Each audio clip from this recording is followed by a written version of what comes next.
Hey, how's it going? It's Curtis, Bell Homes LLC. We saw this house last week. Got a bunch of houses, but I'm gonna focus on this one. This is a big triplex. Didn't really touch on it, but we've got, this is our water input lines. You see all three separated by colors, red, white, and blue for America, fuck yeah.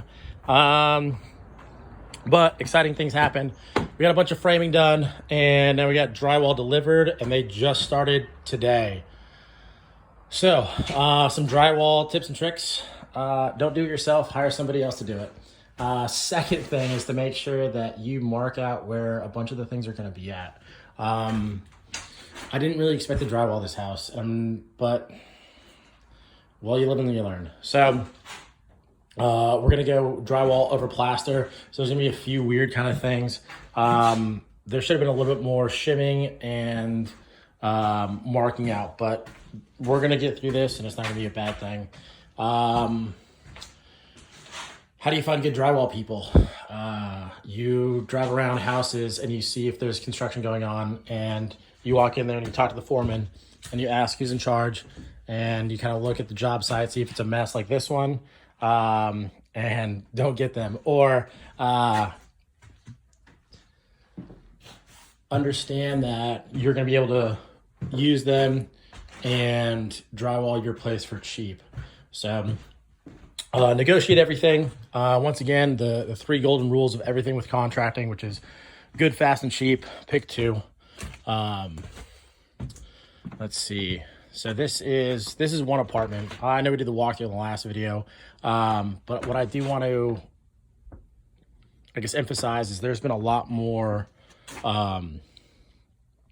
insulation that's been put in. Per code, we're only needing to insulate our exterior walls, which are going to be these ones, and then upstairs. But we also insulated all the plumbing, most of the wiring in between the apartments, just to make it easier. So when you're sitting in your bedroom and someone flushes the toilet or takes a shower, they don't actually hear the other apartment, which, you know, it's those little things to just allow us to get a little bit higher rents. Cool. So after one day, we got a couple ceilings done, and a lot of other things that need to also get done. Let's go up to the upstairs apartment. Once again, why I love this place. There's things you can't buy, and that's probably an 85 to 100-year-old oak tree. Can't buy that. So these are just things you come with the property. This is the upstairs 2-bedroom, 1-bathroom, 1,300 square foot apartment. A 800 square foot apartment. As you can see, kitchen, boom, done. Awesome. This thing's gonna be great. Hallway, done. Upstairs bedroom, done. There's 2 steps of this. It's called hanging, and then the other one is mudding. So when they mud it, they basically take joint compound and tape all the seams and everything like that. How do you know you have a good crew? Well, that's not alcohol. The other one, let's see what this one is. Drywallers and painters. When they're working after hours, sometimes they leave things. Those are good to document on photos and or video. You can give them to the boss. I think the last time I was over here, this was not repainted. We talked about the hydro stop, and you can kind of see a little bit there. We got a few little touch-ups that we need to do, but this stuff got super slick. We've never actually done it before.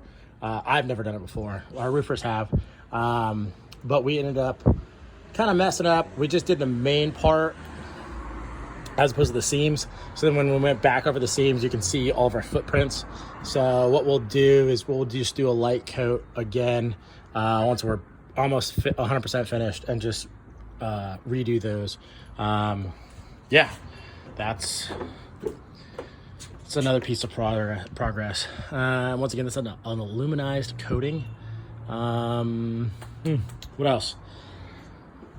Yeah, lots of drywall stuff. It's really a dirty, difficult, dusty, hard task, and I I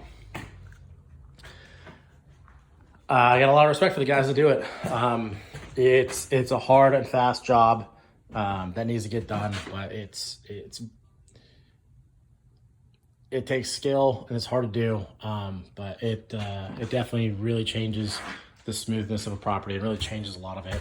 And once this is done, then you can paint and then set cabinets, do flooring, all that other stuff. Once drywall's done, the project's basically really on like a rocket ship ride to getting done. So if you're here, or if you're just getting done with drywall and your project's stagnating, that means that your contractor's probably doing something else as opposed to working on the property. Just an FYI. I am guilty of that myself. So, yeah, that's gonna be Thursday's quick and easy stream of consciousness drywall at 1008 East 34th Street. Let me know if you have any comments or questions or anything I didn't cover in the video. And yeah, thank you so much. Appreciate it. Talk to you soon. Bye.